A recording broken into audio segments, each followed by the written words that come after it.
दोस्तों, स्वागत है आपका आपके YouTube चैनल कर स्टडी आई क्यू में। आज हम 26 सितंबर 2020 की नेशनल करंट अफेयर करेंगे और यह वीडियो आने वाले दिल्ली पुलिस एग्जाम्स और ऑल गवर्नमेंट एग्जाम के लिए अति महत्वपूर्ण है। और इस वीडियो की PDF वीडियो के नीचे डिस्क्रिप्शन में मिलेगी।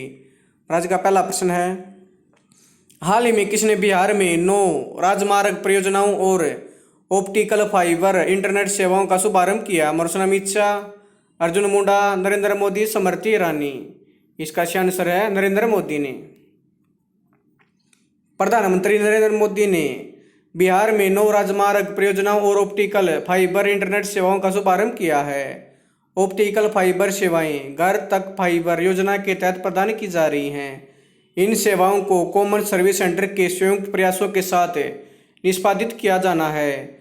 इस परियोजना को घर तक फाइबर योजना के तहत इलेक्ट्रॉनिक्स और सूचना प्रौद्योगिकी मंत्रालय द्वारा क्रियान्वित किया जाना है। यह परियोजना राज्य के 45,945 गांवों को जोड़ेगी और इस प्रकार डिजिटल क्रांति को बिहार के कोने कोने तक पहुंचाएगी। घर तक फाइबर योजना के बारे में, इस योजना का उद्देश्य गांव और ग्रामीण क्षेत्रों पर ध्यान केंद्रित करते हुए देश के हर घर में ऑप्टिकल फाइबर सक्षम इंटरनेट कनेक्शन प्रदान करना है। पीएम मोदी ने अपने 74वें स्वतंत्रता दिवस के संबोधन के दौरान कहा था कि इस योजना के तहत 2014 के बाद 1.5 लाख से अधिक ग्राम पंचायतों को ऑप्टिकल फाइबर कनेक्शन से जोड़ा गया है। CSC वाईफाई चौपाल ग्रामीण भारत को उच्च गति की इंटरनेट कनेक्टिविटी प्रदान करने की एक पहल है। यह भारत नेट का उपयोग करके डिजिटल कनेक्टिविटी सुनिश्चित करता है। बिहार के मुख्यमंत्री नीतीश कुमार, इसके राज्यपाल हैं फागू चौहान। इलेक्ट्रॉनिक्स और सूचना प्रौद्योगिकी मंत्रालय में राज्य मंत्री हैं धोत्रे संजय शामराव। अगला प्रश्न है, हाल ही में किस केंद्र शासित प्रदेश के लिए national generic document registration system launch किया गया? मोर्शन जम्मू कश्मीर, लद्दाख, दिल्ली, चंडीगढ़। इसका सही आंसर है जम्मू कश्मीर। जम्मू कश्मीर के उपराज्यपाल मनोज सिन्हा ने केंद्र शासित प्रदेश के लिए national generic document registration system launch किया है। इस सिस्टम को राष्ट्रीय सूचना विज्ञान केंद्र द्वारा विभिन्न प्रकारों और विविधताओं को संबोधित करने के लिए विकसित किया गया था, जो राज्यों में स्वरूपों, भाषाओं, प्रक्रियाओं और सूत्रों के आधार पर प्रबल होती है।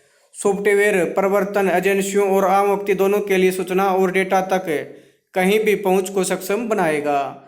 यह प्रणाली अब तक 3 राज्यों पंजाब, राजस्थान और महाराष्ट्र में अपनाई जा चुकी है।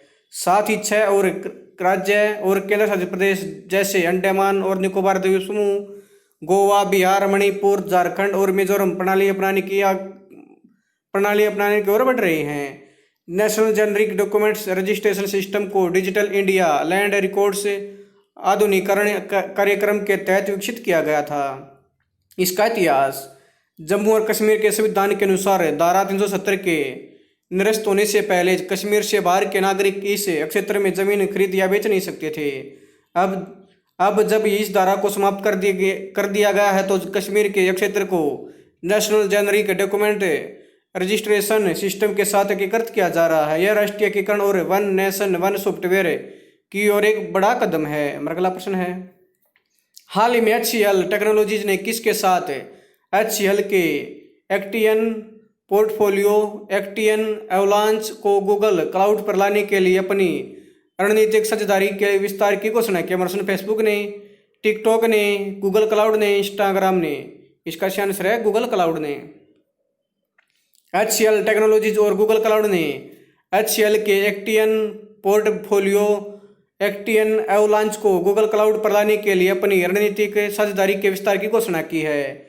एक्टियन एवलांच एक high performance hybrid cloud data warehouse है, जिसे एंटरप्राइज के साथ सबसे ज़्यादा डिमांडिंग ऑपरेशनल एनालिटिक्स वर्कलोड को पावर देने के लिए विकसित किया गया है।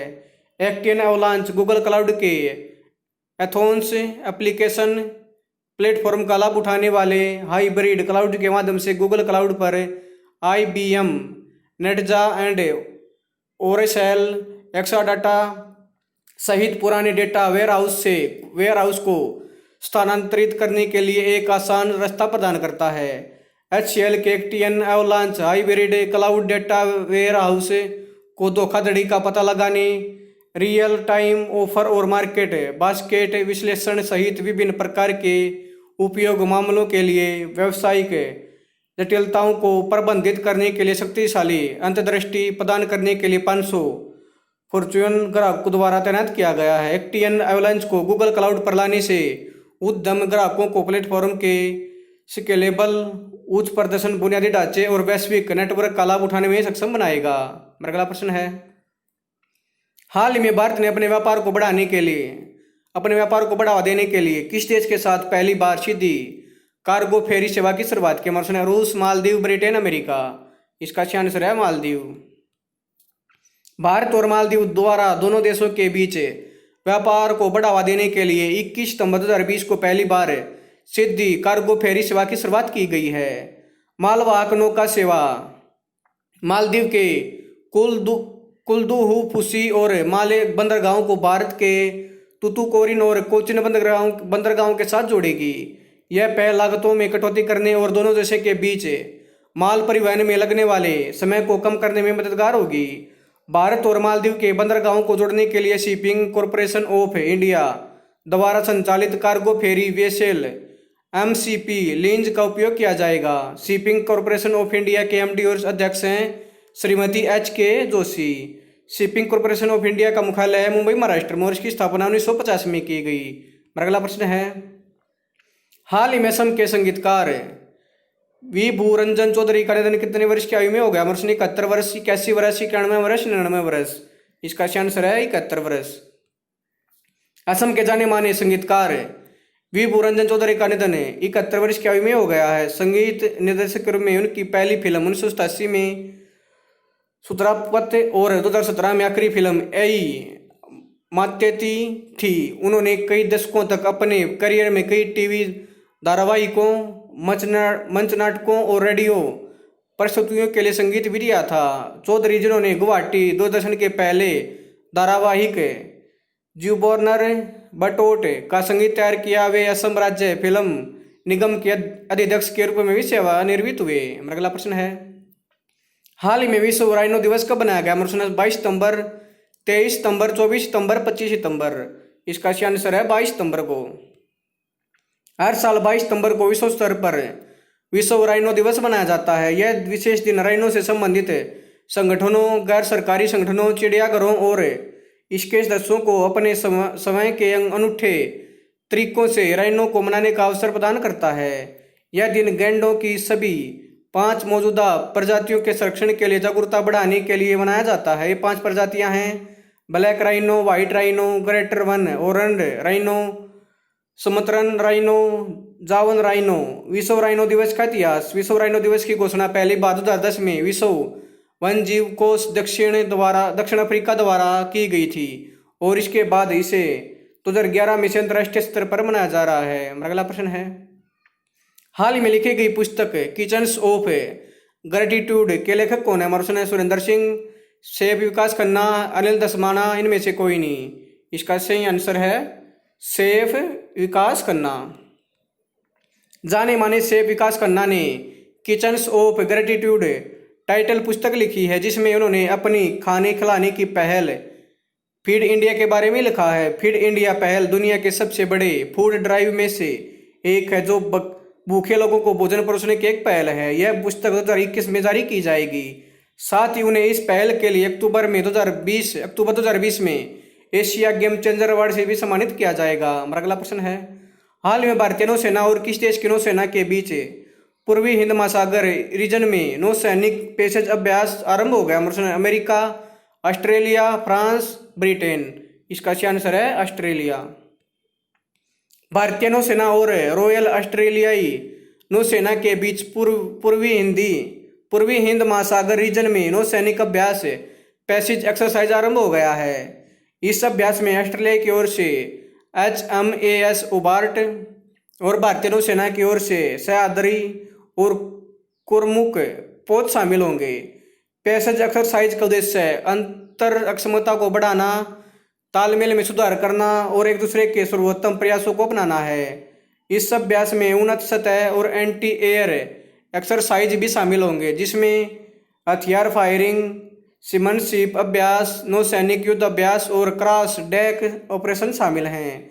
पैसेज नियमित रूप से मित्र देशों की नौसेना की टुकड़ियों के साथ भारतीय नौसेना द्वारा एक दूसरे के बंदरगाहों पर या समुद्र में किया जाने वाला अभ्यास है। नौसेना स्टाफ के प्रमुख हैं एडमिरल करमबीर सिंह। मेरा अगला प्रश्न है, हाल ही में किसने आयुष्मान भारत प्रधानमंत्री जन आरोग्य योजना की दूसरी वर्षगांठ के अवसर पर आयोजित आरोग्य मंथन 2.0 की अध्यक्षता की? डॉक्टर हर्षवर्धन, अमित शाह, प्रहलाद सिंह पटेल, नितिन गडकरी। इसका सही आंसर है डॉक्टर हर्षवर्धन ने। केंद्रीय स्वास्थ्य और परिवार कल्याण मंत्री डॉक्टर हर्षवर्धन ने आयुष्मान भारत प्रधानमंत्री जन आरोग्य योजना की दूसरी वर्षगांठ के अवसर पर आयोजित आरोग्य मंथन 2.0 की अध्यक्षता की। आयोजन के दौरान उन्होंने PMJAY के कार्यान्वयन का समर्थन करने के लिए Ayushman Bharat PMJAY startup grand challenge के विजेताओं को पुरस्कार भी प्रदान किए। केंद्रीय स्वास्थ्य मंत्री ने PMJAY संयुक्त प्रमाणन कार्यक्रम का शुभारंभ भी किया। यह कार्यक्रम दावा और रोकथाम और धोखाधड़ी और दुरुपयोग का पता लगाने के सटीक और कुशल प्रसंस्करण के लिए चिकित्सा लेखा परीक्षा और स्वास्थ्य बीमा में प्रासंगिक हितधारकों के कौशल और ज्ञान का विकास करेगा। इसके अलावा PMJAY anti crowd framework practitioners good guide book भी जारी की गई, जो राज्यों के लिए एक उपयोगी उपकरण के रूप में काम करेगी, क्योंकि इसमें मौजूदा भारतीय कानून के तहत कार्रवाई, धोखाधड़ी रोधी दिशा निर्देशों, तकनीकों, सलाहकारों के साथ साथ कानूनी परामर्श भी हैं। राष्ट्रीय स्वास्थ्य प्राधिकरण के CEO हैं डॉक्टर इंदु भूषण। मेरा अगला प्रश्न है, हाल ही में मराठी हिंदी फिल्म और जानी मानी थिएटर अभिनेत्री आशालता वावगांवकर का निधन कितनी वर्ष की आयु में हो गया? 79 वर्ष, 80 वर्ष, 81 वर्ष, 82 वर्ष। इसका सही आंसर है 79 वर्ष। मराठी हिंदी फिल्म और जानी मानी थिएटर अभिनेत्री आशालता वावगांवकर का निधन 79 वर्ष की आयु में हो गया। उन्होंने कई मराठी फिल्मों और नाटकों में भी अभिनय किया। बॉलीवुड में उन्होंने अपना प्राय वो 7 दिन, नमक हलाल, जंजीर जैसी फिल्मों में भी अभिनय किया। दोस्तों, अगर आपको यह वीडियो पसंद है तो आप मेरे YouTube चैनल करिश DI को लाइक करें, शेयर करें, कमेंट्स करें, सब्सक्राइब करें और इसके बेल आइकन को दबा दें ताकि आने वाली हर एक वीडियो का नोटिफिकेशन आपको टाइम पे मिलता रहे। धन्यवाद दोस्तों।